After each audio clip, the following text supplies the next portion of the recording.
Et plutôt poêle à granulés, poêle à bois, cheminée?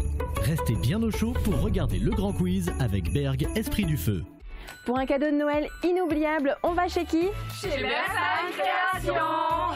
Bersheim Création, rendre chaque cadeau inoubliable. Oh oh oh, où est-ce que je vais bien pouvoir trouver tous les jouets pour Noël? Jouet Club Sarreguemines, fournisseur officiel du Père Noël. Retrouvez toutes les grandes marques de montres et de bijoux à la bijouterie Finbel, créateur joaillier depuis 1963 à Sarreguemines. Avec le quiz de chez nous et le marché de Noël faïencier, passez de bonnes fêtes à Sarreguemines. À votre avis, où est-ce que je vais faire mes courses? Chez Intermarché, bien sûr. Intermarché des faïenceries, partenaire du quiz de chez nous.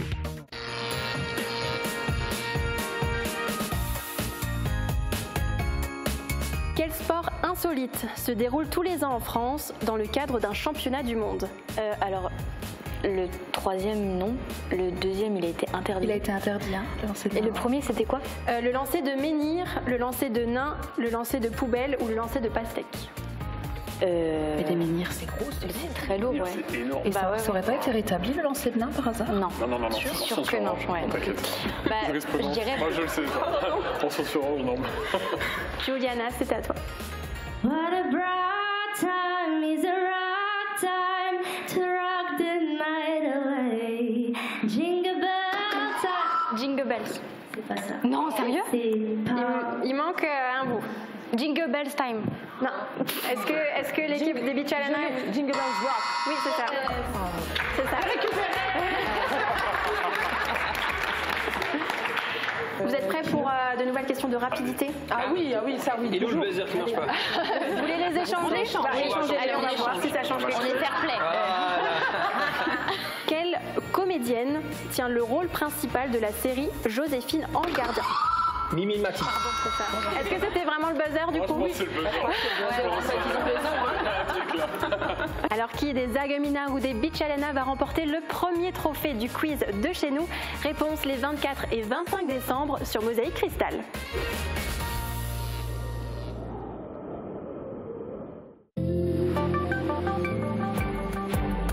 Assemblée générale annuelle à Sarreguemines pour les entrepreneurs du BTP de l'arrondissement.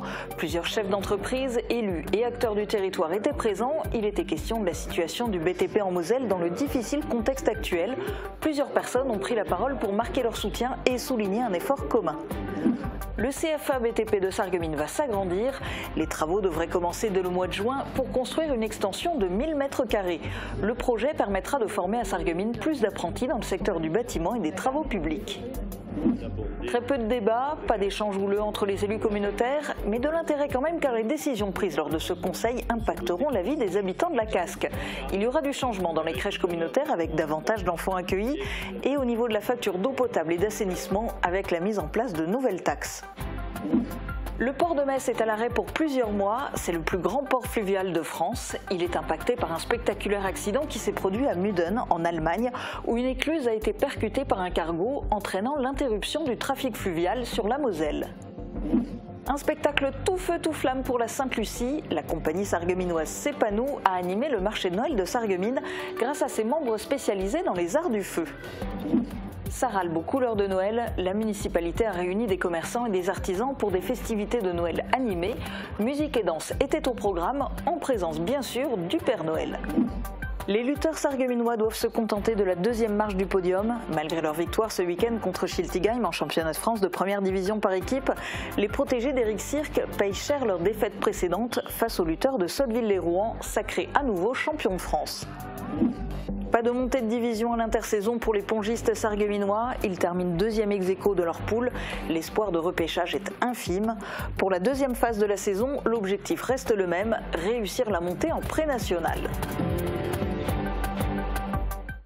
Bienvenue sur Mosaïque Cristal. Avant de passer au sport, on fait le tour de l'actu du secteur et on commence avec le BTP. Plusieurs chefs d'entreprise de l'arrondissement étaient présents à l'AG du groupement des entrepreneurs du BTP du secteur. En plus de l'actualité de la profession, le contexte difficile que traverse la filière a été évoqué. Plusieurs acteurs locaux ont affiché leur soutien. Reportage de Thibaut Desmerlet. Renforcer les liens pour avancer ensemble dans un contexte difficile. C'est ce qui est ressorti de l'AG du groupement des entrepreneurs du BTP de l'arrondissement de Sarreguemines. Aujourd'hui, il y a une situation d'incertitude par rapport aux potentielles décisions au niveau de l'État. Après chaque crise, en fait, le gouvernement avait mis en place un plan de relance. Aujourd'hui, ce qui inquiète, c'est que, vu la conjoncture et les problèmes qu'on connaît par rapport aux différents gouvernements, c'est qu'aujourd'hui, on ne sait pas quand est-ce que ce plan de relance va être mis en place. Et donc, les entreprises s'inquiètent beaucoup de l'activité. En une année, la profession a perdu environ 5000 emplois en Moselle. La tendance est à la baisse dans la filière. Les chefs d'entreprise ont pu écouter l'intervention de différents acteurs locaux. Ces derniers ont affiché leur soutien et la volonté d'agir ensemble. Ils ont cité plusieurs projets en cours qui soutiendraient l'activité de la profession, comme Holosolis. Dans le bâtiment, les entreprises et les entrepreneurs sont tous, je dirais, un état positif, sinon on lâcherait rapidement les entreprises. On a toujours une position d'optimisme et on cherche toujours à trouver des solutions pour faire le dos rond pendant les périodes qui vont être compliquées, garder notre effectif le plus possible et donc on va s'adapter. Malgré le contexte difficile, les projets ne manquent pas en Moselle. Tout le monde attend les décisions du futur gouvernement et leurs impacts sur le développement économique du territoire.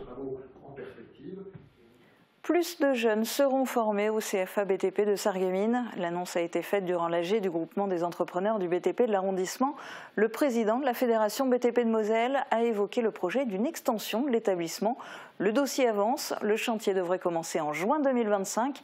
Pierre Schaeffer était au micro de Thibaut Desmerlet. Alors Monsieur Schaeffer, durant cette assemblée générale, vous avez fait une annonce concernant le CFA BTP de Sarreguemines.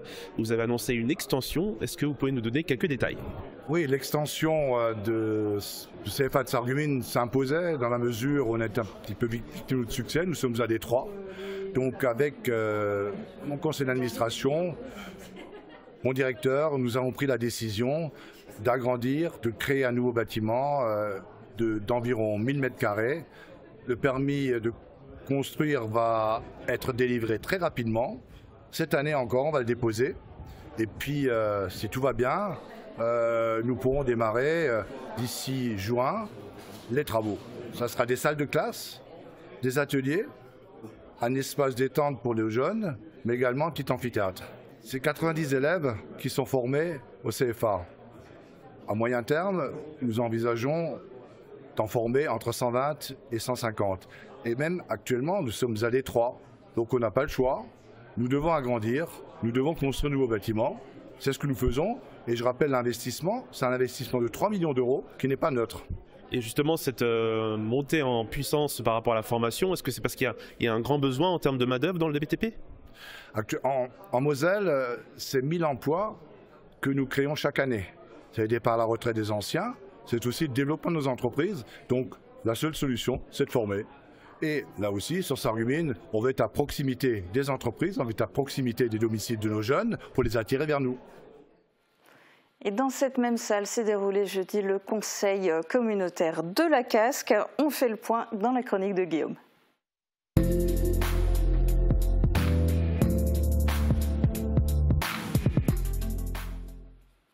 Alors Guillaume, tu as assisté à ce dernier conseil de l'année. Qu'est-ce que tu en as retenu ?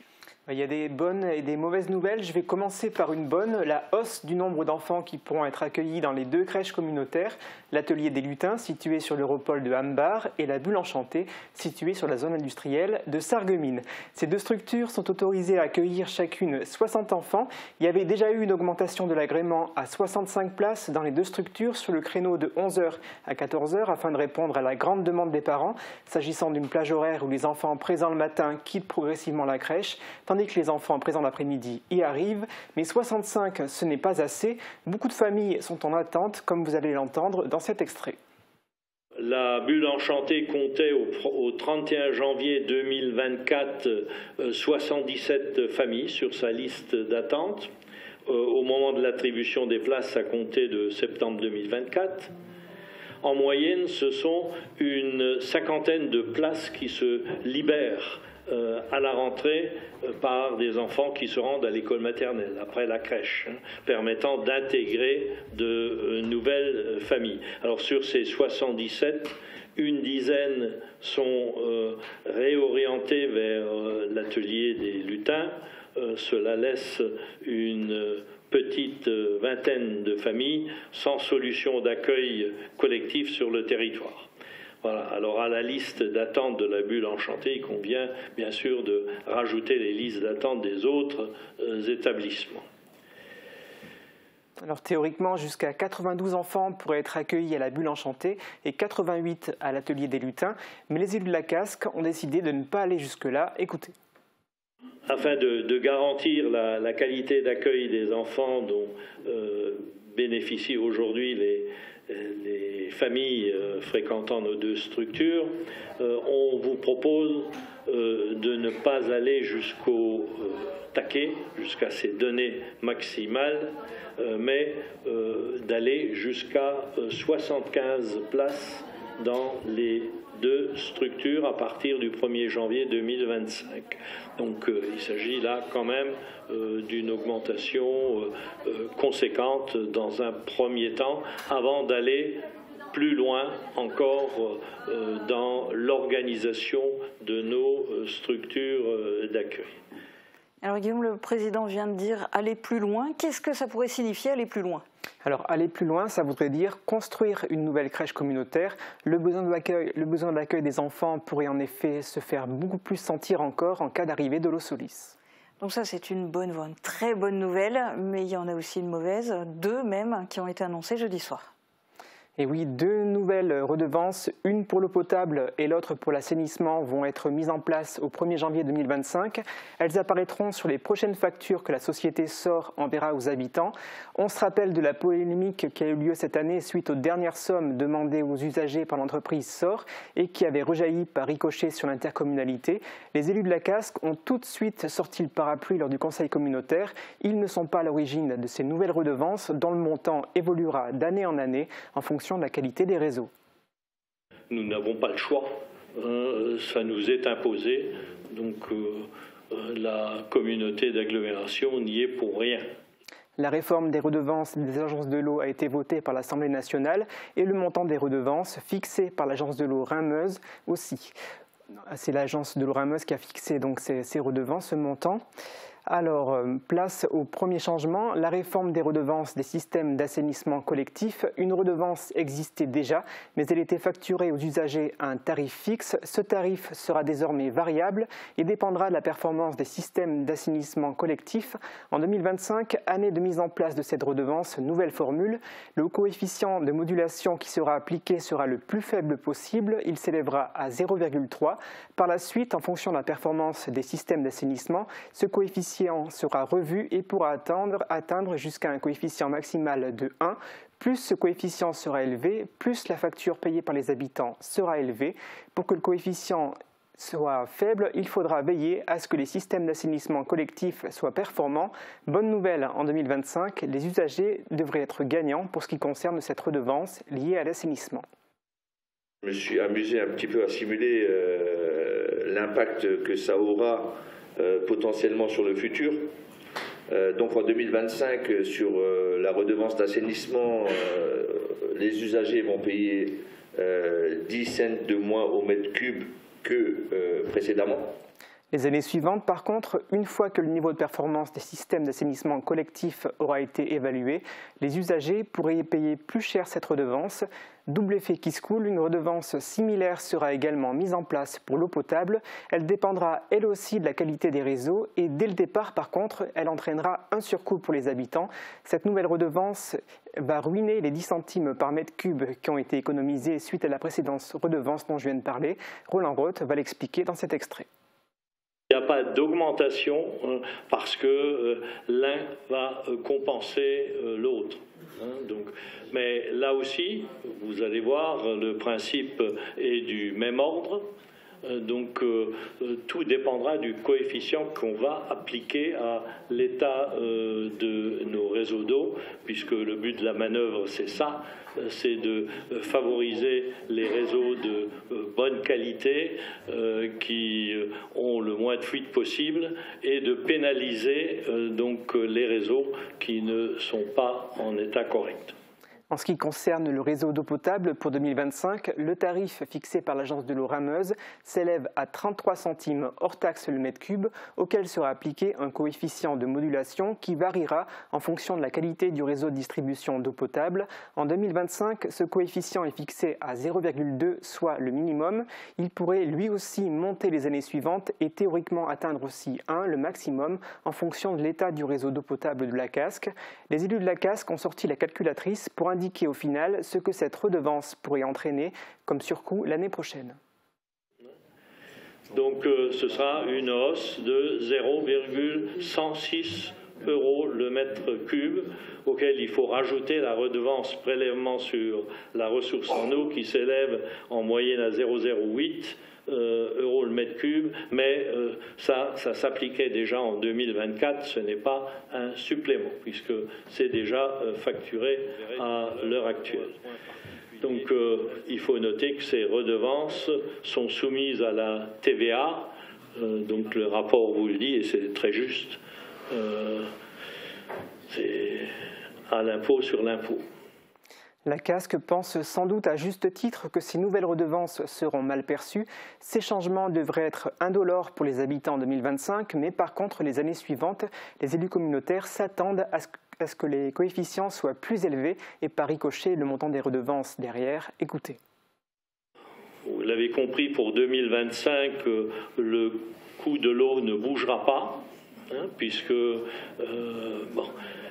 on est aux tarifs les plus bas, 0,3 et 0,2. Par contre, pour l'année 2026, il faudra qu'on prépare le terrain, qu'on voit comment, par quelle décision la collectivité peut faire en sorte, elle ne pourra pas agir sur ces taxes. Il faudra qu'elle agisse sur ses propres décisions. Donc comment on arrive à maintenir cet équilibre au niveau de l'eau sans provoquer de surcoût. En tout cas, c'est notre volonté aujourd'hui. Durkut ne l'a pas évoqué avant, mais c'est notre vision des choses. Donc, essayer de trouver la meilleure solution pour ne pas provoquer d'augmentation du prix de l'eau. Nous avons déjà quelques petites idées à ce sujet. Alors en changeant de thématique, Guillaume, as-tu tout de même une bonne nouvelle à nous annoncer dans tout ça? Oui, les élus de la Casques ont approuvé le pacte territorial France Rénov 2025-2029. Ça concerne des aides auxquelles les ménages, les propriétaires bailleurs et les syndics de propriété peuvent prétendre pour des travaux de rénovation de logements. Parmi nos auditeurs, certains connaissent peut-être l'OPA et le programme SAR. Eh bien, ces deux dispositifs fusionnent le 1er janvier prochain pour créer le service public de la rénovation et de l'habitat. Concrètement, avec ces changements, il y aura davantage de ménages qui pourront prétendre à des aides financières pour rénover leur logement. Elles ne concernaient avant que des publics modestes et très modestes. Désormais, les ménages intermédiaires et supérieurs pourront aussi être aidés. Dans le cadre de ce service public de la rénovation de l'habitat, la Casques provisionne plus de 920 000 € et elle appelle des subventions de l'ANA à hauteur de 335 400 € et de la région à hauteur de 9 532 € et 50 centimes. C'est très précis. Une dernière info pour terminer cette chronique ? Oui, les élus de la Casques ont décidé de faire un pari sur l'avenir en adhérant à l'agence France Locale. C'est un groupement auquel peuvent adhérer certaines collectivités. Ce groupement permet ensuite de proposer des emprunts à des taux un peu meilleurs que ceux que proposent habituellement les banques. Vous allez à présent entendre un extrait permettant de découvrir ces différences de taux. Les taux, d'après ce qu'on voit aujourd'hui pour les collectivités qui ont adhéré à l'agence France Locale, les différences de taux sont en général de 0,2, 0,3, 0,5% maximum. entre le taux proposé par l'Agence France Locale et les taux qui sont proposés par les banques, après négociation. L'adhésion pour la casque à cette agence France Locale s'élève à 203 000 €, lissée sur 10 ans pour la casque. La communauté d'agglomération envisage plusieurs gros investissements qui nécessiteraient de recourir à l'emprunt. La reconstruction du centre nautique de Sarreguemines pour environ 30 millions d'euros et la création d'une maison de l'eau qui serait créée dans le cadre de l'arrivée d'Eau Solis, une structure qui coûterait 20 millions d'euros pour alimenter en eau la Gigafactory. Un tel investissement permettrait d'amortir les frais d'adhésion à l'agence France Locale. Écoutez ce nouveau calcul. Soit une économie de 751 000 € sur la durée de l'emprunt. Donc sur un emprunt de 20 millions d'euros, ça vaut le coup. Eh bien, merci Guillaume pour cette dernière chronique de l'année concernant l'agglo, mais on te reverra cette semaine en chronique puisque tu vas nous synthétiser le conseil municipal de Sarreguemines qui a lieu ce soir. L'effet papillon s'est propagé de Muden en Allemagne à la Moselle. Un accident spectaculaire s'est produit le 8 décembre. Un cargo chargé de ferraille a percuté les portes de l'écluse de Muden sur la Moselle. Un fait divers qui entraîne des conséquences sur le trafic fluvial ainsi que sur l'activité économique du port de Metz, qui est le plus grand port fluvial de France. Plusieurs mois de perturbations sont prévus. Explication dans ce reportage d'Elisabeth Tiche. Les journées sont bien calmes au port de Metz. Les bateaux passant par l'Allemagne restent à quai, aucun chargement à l'horizon. En cause, un accident spectaculaire sur une écluse à Muden, à 207 km de là. Un accident qui ne s'est pas arrêté à la frontière et qui perturbe la circulation fluviale depuis. Au total, c'est près de 70 bateaux qui sont à l'arrêt. Les solutions qui seront proposées par VNF vont dépendre de celles qui vont pouvoir être mises en place par nos collègues allemands. Actuellement, les collègues allemands essayent de mettre en place une solution pour faire passer en mode secours en fait, les bateaux qui sont bloqués de ce côté-ci. S'ils y arrivent, les bateaux qui ont besoin de retourner sur le Rhin pourront le faire d'ici quelques semaines. Si ce n'est pas possible, les bateaux resteront bloqués jusqu'à potentiellement fin mars. Dans le plus grand port fluvial de France, l'activité d'import-export de céréales avec des prestataires comme Lorca ou Invivo sera impactée. Le temps est donc aux négociations et aux alternatives pour acheminer la marchandise sur route ou sur rail. On ne pourra pas charger les mêmes quantités. Globalement, on charge sur ces périodes-là, on charge entre 60 et 80 000 tonnes par mois. On ne chargera pas 60 à 80 000 tonnes par camion. L'interruption du trafic liée au démarrage du chantier sur l'écluse pourrait courir jusqu'au 31 mars 2025. En attendant, l'axe Neuve-Maisons-Trèves pourrait être une voie de repli.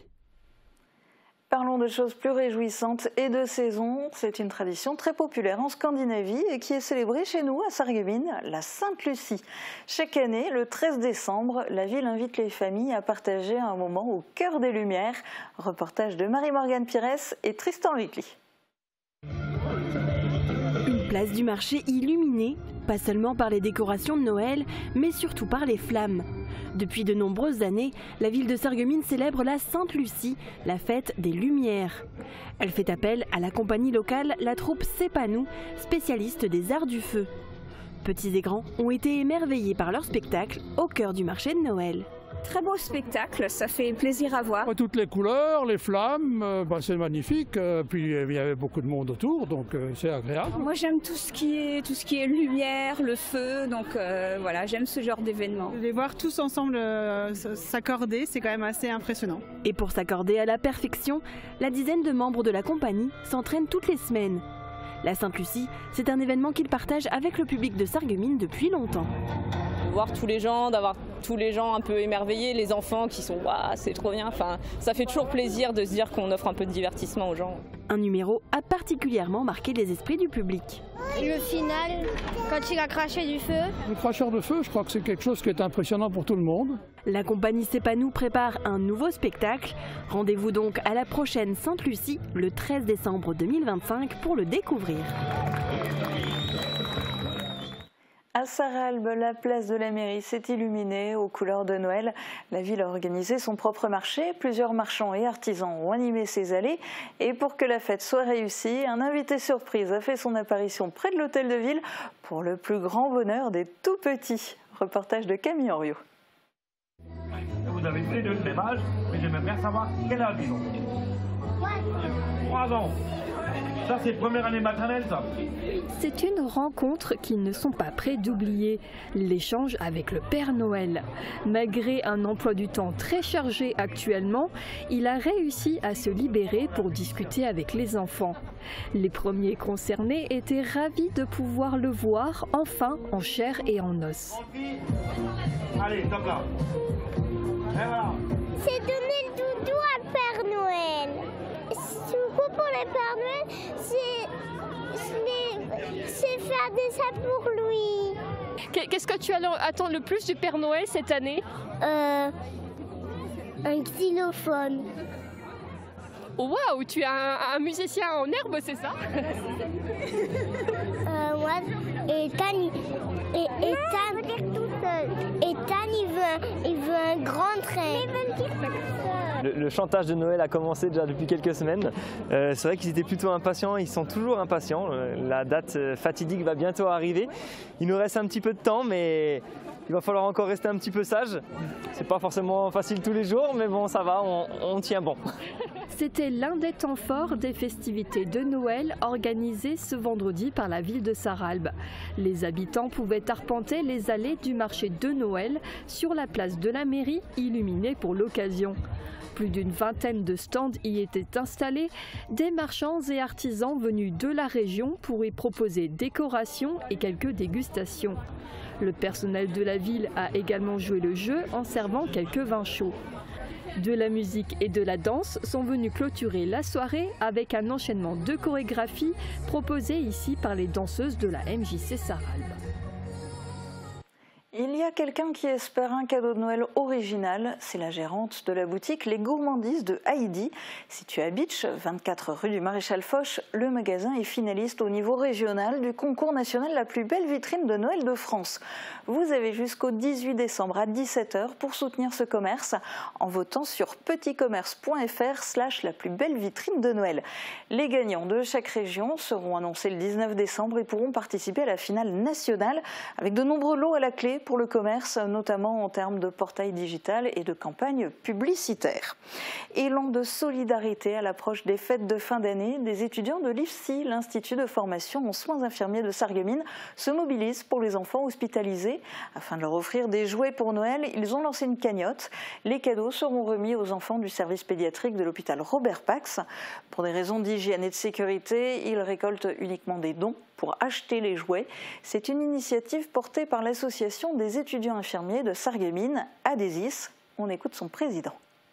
On fait ça à l'approche des fêtes de Noël parce que c'est une période qui peut être compliquée pour les enfants qui sont hospitalisés en pédiatrie, donc loin de leur foyer, loin de leur famille, du coup dans un environnement qui leur fait un peu peur. L'hôpital, les blouses blanches leur font peur.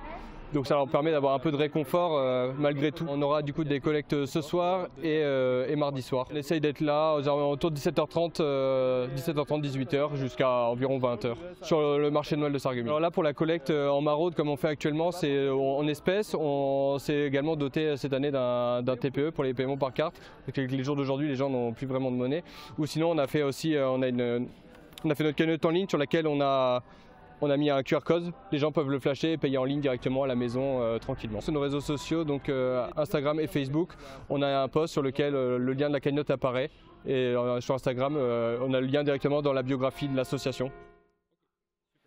Dans un instant, focus sur le sport, juste après les prévisions de Météo France pour demain.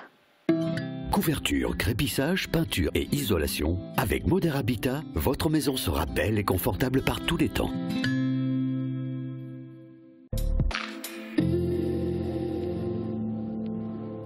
Bonjour tout le monde, on débutera la matinée de demain sous le brouillard qui, une fois levé, laissera place à des nuages bas pour le reste de la journée. Côté température, les minimales iront de 3 à 4 degrés et les maximales de 6 à 7 degrés. Demain nous fêtons les Gaëls et il fera jour de 8h21 à 16h34. Passez tous une belle journée et à demain.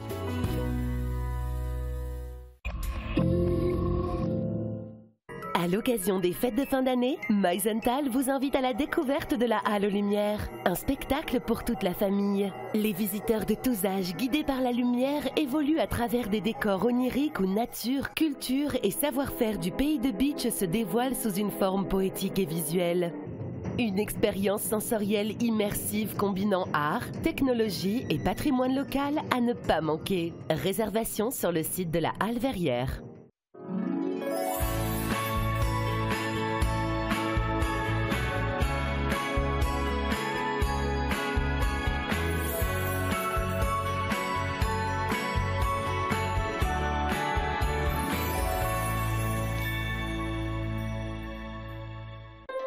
Vivez la magie de Noël du 29 novembre au 24 décembre à Sarreguemines. Promenez-vous au cœur d'un centre-ville enchanté avec marché éphémère, animation, spectacles, expositions, jeux des commerçants, concerts et plein d'autres surprises. Rencontrez Saint-Nicolas le 7 décembre et émerveillez-vous lors de la Sainte-Lucie le 13 décembre. Le marché de Noël de Sarreguemines vous est proposé dans le cadre des Noëls de Moselle. Programme complet sur noël.sarreguemines.fr. À la résidence senior, les Aurores, à Bitche, profitez d'un cadre idéal, proche du centre-ville, à 2 pas du parc et des commerces, avec des appartements modernes en location, du T1 au T3, de 32 à 80 mètres carrés. Tout est pensé pour votre confort. Des services adaptés sur mesure et des animations conviviales vous attendent pour une vie sereine et animée. Résidence Les Aurores, où il fait bon vivre toute l'année. Vin, alcool et spécialités italiennes, paniers garnis et assiettes gourmandes. Pour offrir ou vous faire plaisir, Italia del Gusto, de rue des Généraux Crémaire à Sarreguemines.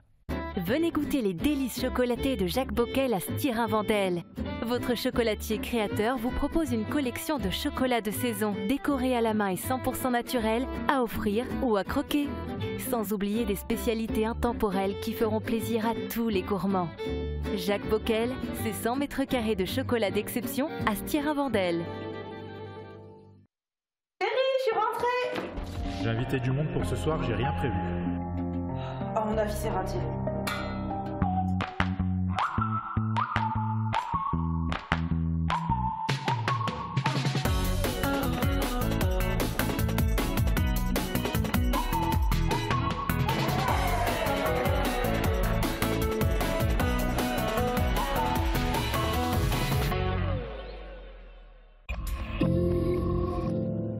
Ils étaient tout proches du titre de champion de France. Après leur victoire face à Schiltigheim pour la 5e et dernière journée en première division, les lutteurs sarregueminois viennent d'être médaillés vice-champions de France. On revient sur la rencontre et sur la remise des médailles avec Thibaut Desmerlet. La S Sarreguemines Lutte se sera battue jusqu'au bout pour essayer à nouveau de décrocher le titre de champion de France. Les lutteurs sarregueminois sont vice-champions de France avec 3 victoires et seulement une défaite face à Sotteville-lès-Rouen, le tenant du titre. Il a manqué ce petit facteur de chance parce qu'on a eu plusieurs combats qui pouvaient passer chez nous et qui ont basculé de leur côté. On a vraiment rivalisé avec eux. C'est avec un gros regret justement et c'est dommage parce que ce titre était si proche. Pour la 5e et dernière journée en championnat de France de première division, la S Sarreguemines Lutte était face à Schiltigheim. Les Sarregueminois ont gagné rapidement leur combat durant la première manche et ont mené 5-1. Schiltigheim a plus résisté pendant la deuxième et a diminué l'écart de points. Mais c'est Sarreguemines qui a remporté la rencontre 8-4. Bon, on les a pris vraiment bien au sérieux parce que l'année dernière, on est arrivé exactement dans les mêmes conditions. À la mi-temps, on menait 5-1 et on a failli perdre le combat. Puisqu'ils étaient revenus au score, mais là, on ne s'est pas fait avoir. L'équipe pense déjà à l'année prochaine, mais va sortir la tête de la compétition pendant un temps. Un peu de repos parce que dès janvier, les compétitions internationales vont redémarrer, les régionaux, les qualifs pour les France, donc ça va vite revenir. Là, il va falloir qu'on souffle, et nous aussi les entraîneurs, j'en ai besoin. La course pour reprendre le titre de champion de France est toujours dans les esprits. La S Sarreguemines Lutte ne lâchera pas cet objectif. Et puis la montée en pré-national échappe aux pongistes sarregueminois. Il n'y aura pas de changement de division à l'intersaison pour l'équipe 1, mais ils auront encore une chance pour la deuxième phase. David Berry, le président du club, nous donne quelques détails. Alors Monsieur Berry, pour un petit état de la compétition pour l'équipe 1 de Sarreguemines, est-ce qu'elle arrivera pour cette intersaison à monter en division? Ça va être très difficile, je ne vous le cache pas. Nous sommes actuellement deuxième ex-aequo avec justement l'équipe de Pont-à-Mousson, mais avec les résultats que nous avons eus cette saison, la première phase, honnêtement, il reste un petit espoir, mais il est infime. Est-ce que ça reste toujours l'objectif ? Nous sommes des compétiteurs, donc l'objectif est toujours de gagner et de monter. C'est un peu la raison d'être d'une équipe en compétition. Donc oui, l'objectif est toujours de monter. Ensuite, il faut que les choses se mettent en place. Là, nous sommes arrivés en élite, ce qui est très bien. Mais bien sûr que la pré-nationale, c'est l'objectif. Ce serait le Saint Graal pour l'équipe de Sarreguemines, pour retrouver un peu, disons, les résultats d'antan. L'état d'esprit est très simple. C'est de monter à la phase 2, donc à la fin de la saison. En tennis de table, nous avons 2 phases, donc on peut monter 2 fois par an. Ce qui est très bien. Donc là, si on ne monte pas la première phase, l'objectif sera bien sûr de monter la deuxième. Personne ne se blesse pendant les vacances, au ski, etc. Ce sera très bien. Et pour se retrouver en forme début janvier pour attaquer la nouvelle phase.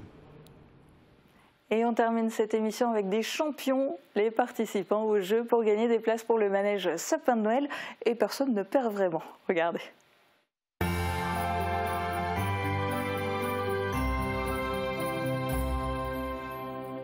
C'est parti pour 2 nouveaux concurrents. J'ai à mes côtés Louane et Valerio. Alors Valerio, tu as quel âge? 12 ans. Et tu viens d'où? De Grosse-Blie. Ok. Et toi Louane, tu as quel âge? 9 ans. Et tu habites où? À Delme. Alors est-ce que vous êtes prêts pour que je vous pose une petite question et pour emporter peut-être un cadeau? Oui. Vous êtes prêts? Attention, c'est le plus rapide qui va l'emporter, d'accord?